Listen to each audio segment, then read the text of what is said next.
What is going on, everybody? It is your boy Nerdicane. I'm coming back at you with Was Image Cool in the 90s? Now, this is Youngblood 2. Youngblood 2 is from Rob Liefeld. In case you missed it, it's right there in the thing. This is when this is a time in comics when artists were definitely taking center stage. All the companies, all the big companies cared about the artist, the look. It's something we kind of need to get back to in comic books. So this is Youngblood #1. Now, it's kind of tragic. I don't think Rob Liefeld has the rights to Youngblood anymore. Otherwise, he would be doing probably a new Youngblood series. But that's another story. Other people have covered that. I know there are some good videos out there on YouTube. But I had forgotten about this one because there was something very daring about this. And I've talked about art. I've talked about art like actual museum art before. The masters, the people who started the modern age. This was the age of Picasso. This was like the early 1900s. That was what's called the modern era of art. Before that, they had learned, they were trained in the classical way. They had that foundation of classical. If you go look at Picasso's early work, it's very classical. It has good structure, composition, all those things, all those elements. It was when he mastered that he sort of got bored with that you see the people who created the modern art movement, they branched out into other things. They started doing experimental things. There's this is a pipe, there's fountain, things like that. Go look those up. There's pretty interesting pieces, but they had that base, and they could innovate. Rob Liefeld was very much the same. Rob Liefeld started in 1985 in comics, and he had built a base of knowing how to make comics. Now, there were problems, and it's famous. He's famous for the problems in his art. Like right here, he doesn't want to draw feet. Perspective is weird. Scale is weird. There's a lot of things. This isn't perfect. We knew it wasn't perfect when it came out, but we were excited for it. It was something innovative. It was something different. They were breaking the mold of Marvel and DC were very stodgy back then, and these young artists came along, and they started breaking the mold, like with Todd McFarlane. Why can't it be cool? Why can't Batman's cape be crazy, flowing, look cool? Yes, it's impractical. He would probably get caught up in it. Spider-Man, the webs. Why can't he have webs everywhere? They're like all these little knots in them and weird things. Yes, it's impractical, but it was cool. I'm sure Michael Bay has some tribute to pay to them because the rule of cool. They started the rule of cool. But this was really cool. It's a comic book, duh. But it did something different. It was sort of breaking the rules, and you don't see very much. You didn't see much back then, and you don't see anymore. There's two teams. He's telling two stories. This is Youngblood, the home team and the away team. And this is the away team. But the comic book sort of at the center flips over. You get stories from two of the teams in one comic book. Now, when I started doing this, when I pulled this out, I kind of went through my brain and I was like, okay, who was on the away team? I don't remember any of these people. I don't remember any of them. But this is the away team. They're sort of like a CIA, like a superpowered CIA. They do things out in the world.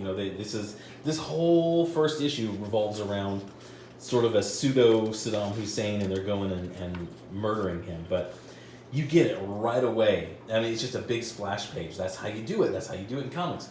Now, there's problems, like I said, his art wasn't perfect at this time. There's hides. He's hiding feet. There's weird scale. I don't know why he would be going that way when everybody else is coming this way. It's just, he would have a collision. But it's all the characters together. They're charging into battle.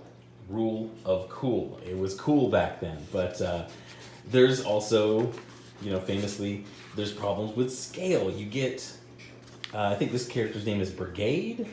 I forget. But this one's named Cougar. Now, either Cougar, and it doesn't really set you up because it doesn't show you a whole lot of other things. Either Cougar is 3'9", or he's 12'7", and you go, it has weird scaling things. And then I'm not sure if the big guy threw Cougar or Cougar just jumped. because it's, his arms go from here to here. Weird things like that, just strange things like that. Yes, it was flawed, but it was flawed, and it was goofy, but there was love. This is the book that Rob Liefeld was very excited to be out on his own, and that was part of what the enthusiasm. That's part of what drew people to early Image, is these artists who were writing and they were enthusiastic because now they owned. Now they could pump all their really good ideas into it because they owned the property. It's not like Todd McFarlane with Spawn, with Venom. Venom is sort of like a proto-Spawn, the symbiote suit.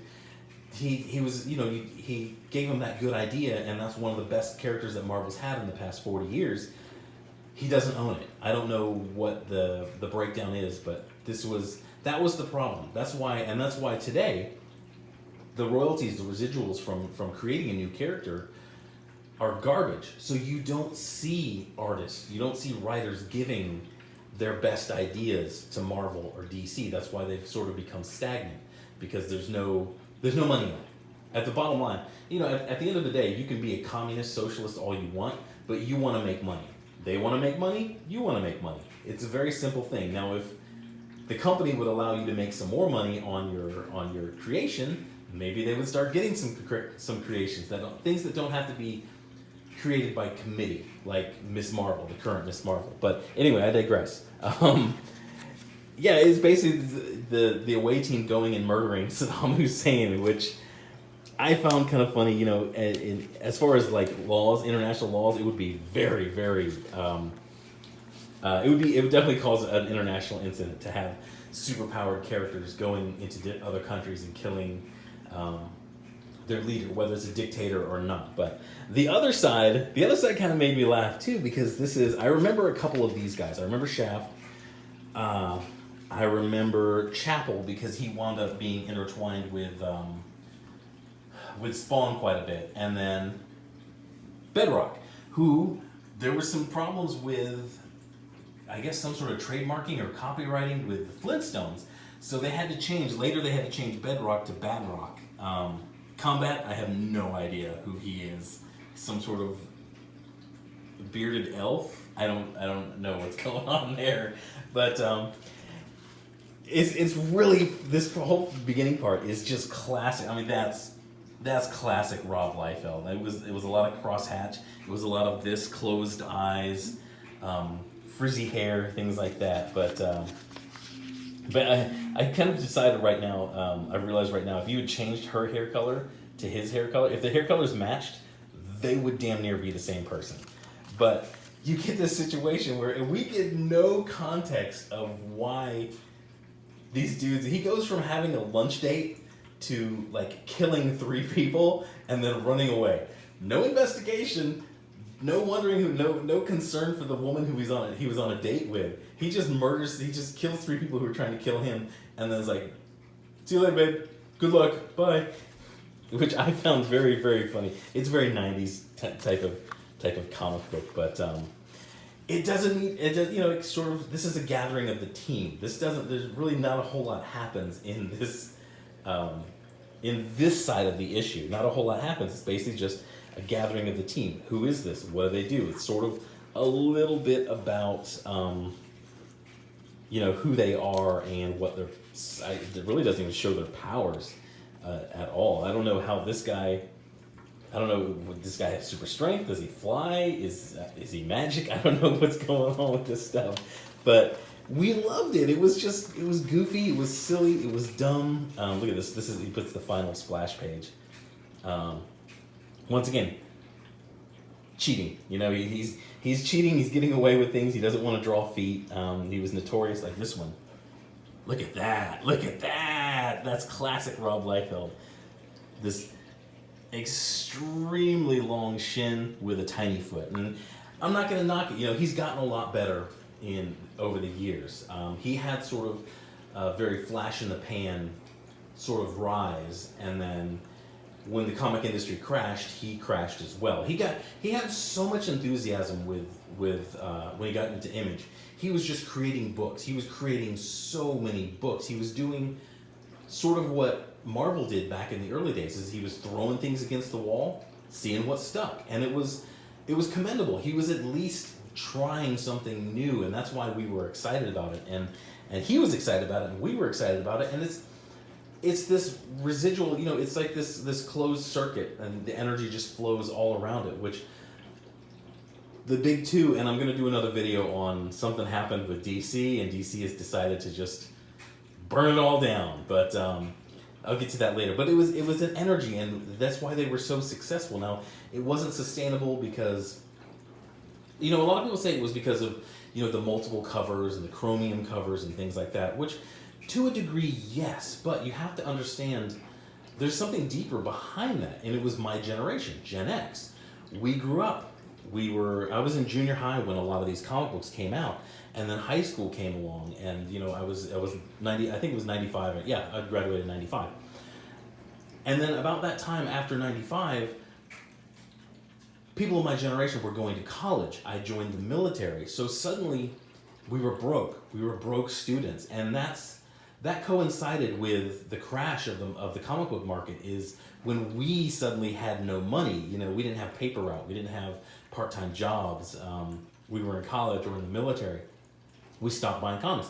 There was a period where I stopped buying comics, and that sort of coincided with the crash in the comic book industry. So it wasn't all just the multiple covers and things like that. Yes, that was a major factor, but the factor was Gen X, my generation. When we stepped away from comics to sort of get our feet settled in the world, that's when comics crashed. And then we came back. You know, we tried to come back with the Ultimates, and then I had multiple attempts to try to get back into comics throughout the years.